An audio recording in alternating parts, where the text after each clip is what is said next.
నమస్తే. ఇన్నాళ్ళు నన్ను సపోర్ట్ చేస్తూ, ఎంకరేజ్ చేస్తూ మీ ప్రేమని నాకు అందిస్తున్న ప్రతి ఒక్కరికి కృతజ్ఞతలు.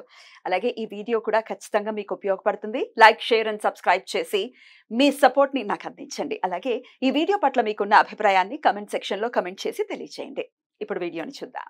నమస్కారం. రేపటి విశిష్టతని ఇప్పుడు చూద్దాం. రేపు 9వ తారీఖు మార్చి నెల 2025వ సంవత్సరం ఆదివారం. శ్రీ క్రోధినామ సంవత్సరం ఉత్తరాయణం శిశిర ఋతువు పూర్వభాద్ర కార్తె. రేపు పాల్గొన మాస శుక్లపక్ష దశమి తిథి ఉదయం 7:45 వరకు. తదుపరి ఏకాదశి తిథి. పునర్వసు నక్షత్రం రాత్రి 11:55 వరకు. తదుపరి పుష్యమి నక్షత్రం. సౌభాగ్య యోగం మధ్యాహ్నం 2:59 వరకు. తదుపరి శోభన యోగం. గరజి కరణం ఉదయం 7:45 వరకు. వణిజ కరణం రాత్రి 7:41 వరకు. తదుపరి భద్ర అంటే విష్టికరణం ఉంటాయి. సూర్యుడు కుంభరాశిలో పూర్వభాద్ర నక్షత్రంలో సంచరిస్తున్నాడు.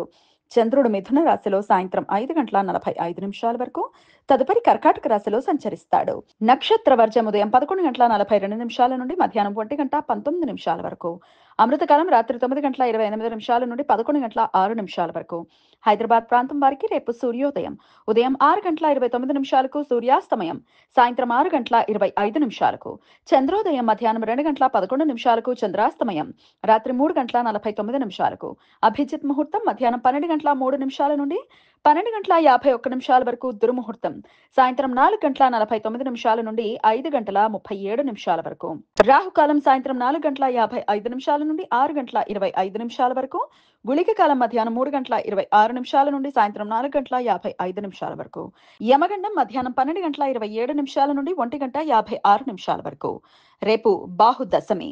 నారద పురాణం ప్రకారం పాల్గొన మాస శుక్లపక్ష దశమి తిథి రోజు 14 మంది యమ దేవతలను యమ, ధర్మరాజ, మృత్యు, అంతక, వైవస్వత, కాల, సర్వభూత క్షయ, ఔదంబర, దడ్న, నీల, పరమేష్టి, వృకోదర, చిత్రగుప్త వీరిని పూజించటానికి అనుకూలమైన ప్రత్యేకించబడిన రోజు. అపమృత్యు భయం నుండి బయటపడటానికి రేపు భక్తులు 14 మంది యమ దేవతలను పూజించి అర్ఘ్య ప్రదానం చేసి పేదలకు దాన ధర్మాలు చేస్తారు. పుష్యార్క యోగ లేదా రవి పుష్యమి యోగం రేపు రాత్రి 11:55 నుండి ఎల్లుండి సూర్యోదయం వరకు ఉంటుంది. ఆదివారం రోజు చాలా శుభదాయకమైన శని నక్షత్రం పుష్యమి నక్షత్ర వ్యాప్తి ఉంటే పుష్యార్క యోగం ఏర్పడుతుంది. ఈ సమయంలో నూతన విలువైన వస్తువులు, బంగారం, వజ్ర ఆభరణాలు, వాహనాలు కొనుగోలు చేయడానికి అనుకూలం. ఈ సమయంలో చేసే నూతన వ్యాపార ప్రారంభాలు శుభ ఫలితాలను ఇస్తాయి. కొనుగోలు చేసిన నూతన వస్తువులతో పాటుగా లక్ష్మీదేవి ఇంట్లోకి ప్రవేశించి స్థిరపడుతుంది అని భక్తుల విశ్వాసం. మధ్వ సాంప్రదాయం ప్రకారం ఆధ్యాత్మిక గురువుల ఆరాధన చేయటానికి ఈ యోగ కాలం పవిత్రమైనది అని నమ్మకం. మంత్ర తంత్ర శక్తి ఉపాసనలు నమ్మేవారు ఈ సమయంలో ప్రత్యేక పూజలు చేస్తారు.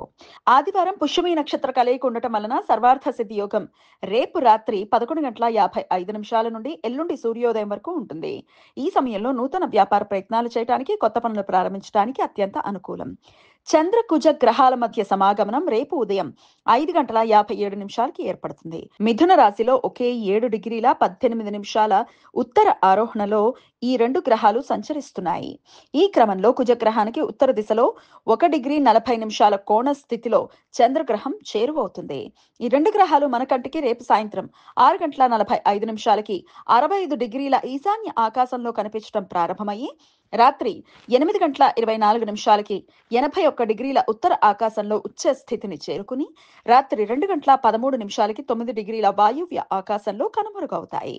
ఈ సమాచారాన్ని మనకందించిన వారు మేడికొండూరు విశ్వనాథ్ ప్రసాద్ గారు.